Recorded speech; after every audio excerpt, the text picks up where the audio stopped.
Bonsoir, un véritable phénomène à Longpont-sur-Orge, les constructions illégales. L'une d'elles a été démolie aujourd'hui et sur décision de justice et du préfet de l'Essonne. En 2005, un premier jugement du tribunal de grande instance d'Évry avait condamné le propriétaire à démolir la construction litigieuse. On voit ça avec Joanne Garcia.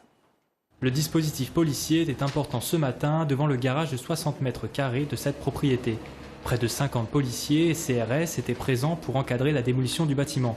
La décision du tribunal d'Évry, confirmée en 2007 par la cour d'appel, le garage réalisé sans permis de construire et dans une zone inconstructible aurait dû être rasé dans un délai de 6 mois. À la suite de ce jugement, malgré plusieurs mises en demeure, malgré la mise en recouvrement d'astreinte, les propriétaires n'ont pas démoli eux-mêmes, n'ont pas appliqué eux-mêmes la décision de justice. Et donc le préfet de l'Essonne a souhaité, dans le cadre de cette procédure, procéder, comme la loi lui le permet, à la démolition d'office de ce bâtiment. Les maires de l'Essonne se disent aujourd'hui préoccupés par le nombre croissant de bâtiments illégaux. La commune de Longpont-sur-Orge s'est portée partie civile dans cette affaire qui s'inscrit dans le cadre d'une politique visant à lutter contre les constructions illégales. La commune a engagé depuis 5 ans un processus de retour à l'état de droit. Selon un principe simple qui est même droit et même devoir pour tous les Longipontins. Donc les constructions illégales, dès qu'elles surgissent de terre, font l'objet de procès-verbaux, de poursuites. Ce n'est aujourd'hui pas la seule construction illégale dans la ville. 80 autres propriétés sont déjà visées par la justice. À présent, une initiative pour relancer l'emploi dans l'Arpajonnais. La communauté de communes a organisé une rencontre ce matin entre une quarantaine d'entreprises et des élus en faveur de l'économie de l'emploi local. Les différents responsables d'entreprises ont pu faire partager leurs craintes et leurs attentes en termes d'emploi. L'objectif, c'est de réaliser tout d'abord un diagnostic qui prenne en compte les besoins spécifiques des populations, tout en répondant à différents enjeux de développement durable. Et la deuxième étape de ce processus, des ateliers de travail organisés durant les mois de septembre et d'octobre prochain. Ce forum qui a la forme d'un club nous permet en fait de réunir l'ensemble des chefs d'entreprise qui sont toujours des acteurs extrêmement dynamiques du territoire, de faire partager tout simplement leurs sentiments, la façon dont ils voient l'évolution de l'Arpajonnais, leurs besoins précisément, pour qu'aujourd'hui on puisse y répondre avec le maximum d'efficacité. En tant qu'entrepreneur, il est très important de participer à ce genre de réunion, car nous sommes des acteurs de l'activité économique du territoire et l'emploi est une grande préoccupation de notre activité. Précision recueillie par Bilal Boisouni. Je suis fier de la réaction civique des gens. J'espère que la justice va faire son travail et se montrera intraitable. Petite phrase signée Nicolas Dupont-Aignan en réponse à l'un de nos confrères du Parisien qui enquêtait il y a quelques jours sur le braquage raté d'une bijouterie dans la ville du député-maire. En fait, arrivés sur un scooter, 2 individus, aidés d'un troisième qui n'a pas encore été retrouvé, ont brisé les vitres de la boutique à coups de marteau pour s'emparer des bijoux. Le bijoutier a reçu un coup de casque sur la tête, mais des commerçants et des passants sont venus lui prêter main forte. Au moment où les individus s'enfuyaient, leur scooter a été renversé et les agresseurs se sont retrouvés par terre, les mains immobilisées par du ruban adhésif avant que la police, évidemment, ne vienne prendre la suite. Une campagne de sensibilisation à la sécurité des personnels travaillant sur la route est actuellement menée. Cela concerne les fameux gilets orange. Vous pouvez voir sur l'autoroute des messages du type « Hommes en orange, respectez leur vie ».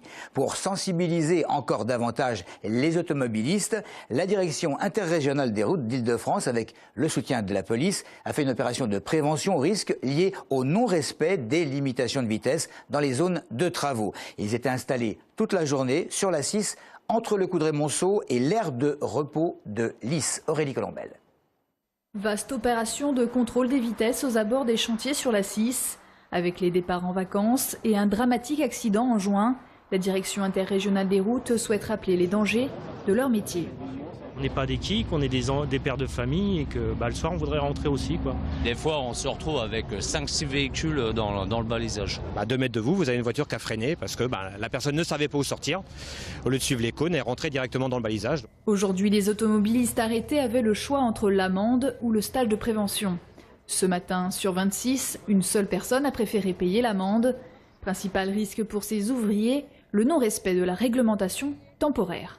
Notre objectif, effectivement, c'est d'éviter les accidents, puisque nous apercevons sur les zones de travaux, avec les agents de la DIRIF, effectivement, qu'il y a beaucoup plus d'accidents et que la sécurité des agents de la DIRIF et de nous-mêmes est souvent mise à rude épreuve. Toujours pour inciter les automobilistes à lever le pied, de nouveaux radars devraient être implantés en Essonne.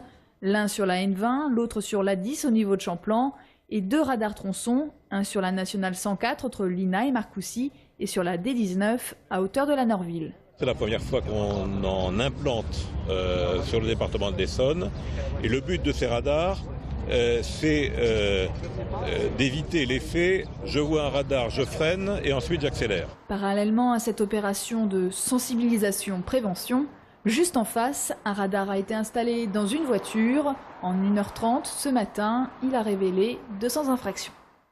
Le 27 mai dernier, le Conseil général autorisait la signature du fameux stade nautique départemental Maurice Herzog pour 1 euro symbolique au profit de la communauté de communes du Val-d'Essonne, en réaffirmant son engagement financier pour réhabiliter la piscine intercommunale. Il y a quelques jours, sans cérémonie particulière, l'acte de vente a été signé. La communauté de communes du Val-d'Essonne est donc par conséquent propriétaire. On se souvient de nombreux déboires qu'aura pu connaître cet espace nautique fermé en raison de problèmes de sécurité. Et toujours à propos de piscine, bonnet de bain obligatoire dans toutes celles du Val d'Orge, et cela concerne Morsan et Saint-Michel-sur-Orge, ainsi que Brétigny.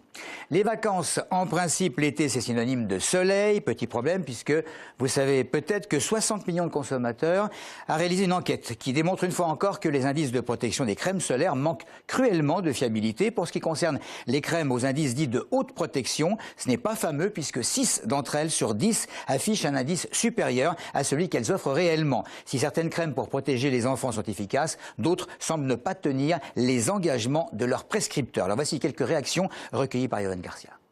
S'il s'avère que les enfants sont brûlés alors qu'on pense avoir mis de la crème et que tout se passe bien et qu'ils sont en sécurité et qu'on ne soit pas ennuyés, c'est inadmissible quoi.